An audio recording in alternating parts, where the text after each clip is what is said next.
So here we are, outside the rehearsal studio, just about to go and do some rehearsals. So I think it's about that time. She's hot, bumped up on that face is the lick, and she knows it cause she be looking. She's hotter than anything you screwed and trying to be rude, dude. Just straight finger licking like some food.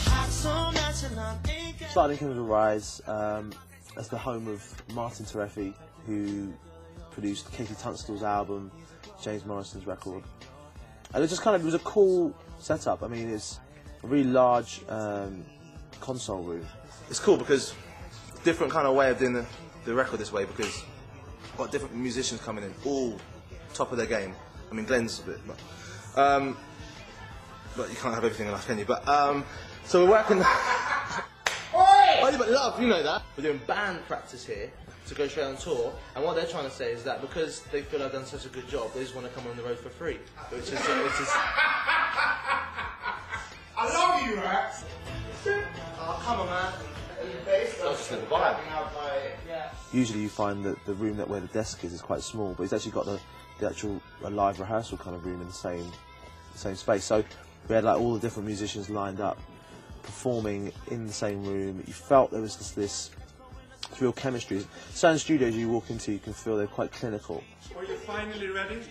I've been waiting for you to kind of like just to get that drum down. As you can see, everyone's like doing something. Like this is Joe, just kind of just getting the mix, the sound right. As you can see. Glenn, have you introduced yourself? No, man. I think it's your time. I'm gonna stand up there. Martin, he's got his headphones on. Funny, you could actually hear me through the headphones, that he was doing so much work that you actually could hear what I was saying again through the headphones. It's weird, that, isn't it? It's just like, I don't know. But yeah, Martin plays drums, puts the beats together, which is wicked. All the way from Sweden. Where's Tommy from? Nashville. But it really felt like a proper band rehearsing and then performing live and then capturing the takes. We probably did 2 or 3 takes of recorded takes of that, which we then would choose the best one, and that was it. So you just had to make sure you performed. Imperfections made you hold back, moving the guys when they be saying you ain't all that. Now they be wishing they could get a piece of that, looking hot for everyone to see. Turn on anything you screwed and trying to be rude, dude. Just straight finger licking like soul food. So natural, ain't got a front. Well, the recording the album's going pretty well. I mean, the musicians aren't really doing that much. I mean, I don't think they're really bringing that much to the table. Sorry, man. It's like I'm losing myself every time we put in front of a camera. And I think just that it was magical what we were able to create in there.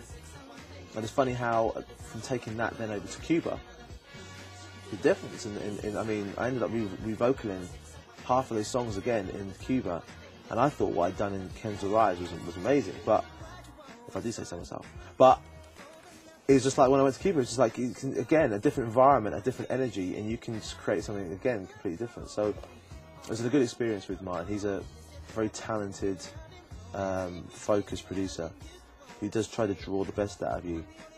And I think one of the best pieces of advice he gave me was the whole thing of sometimes your imperfections can actually make a better performance.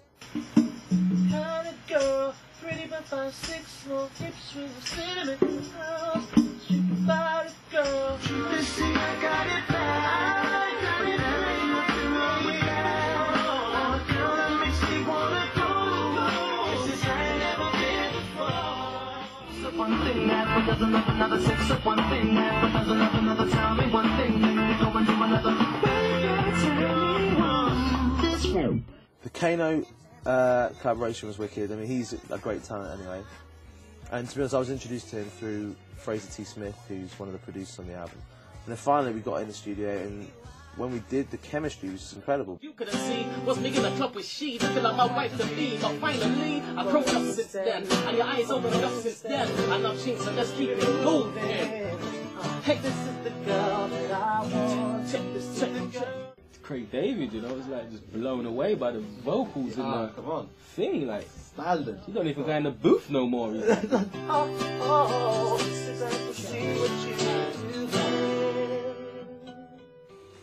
Cuba was a great experience. I mean, if you haven't been to Cuba, I I definitely recommend it. I recommend going easy on the ice in the mojitos because the water's a bit funny and it can play up with your stomach.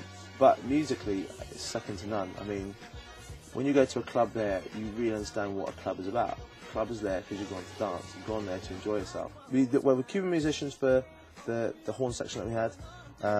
One of the original members of the Buena Vista Social Club was playing percussion, and his son, and there was another young player, a piano player who played incredible. It was almost he could play with his eyes shut, and just the things he was doing, and the speed that he was doing, it was just like, is this guy for real?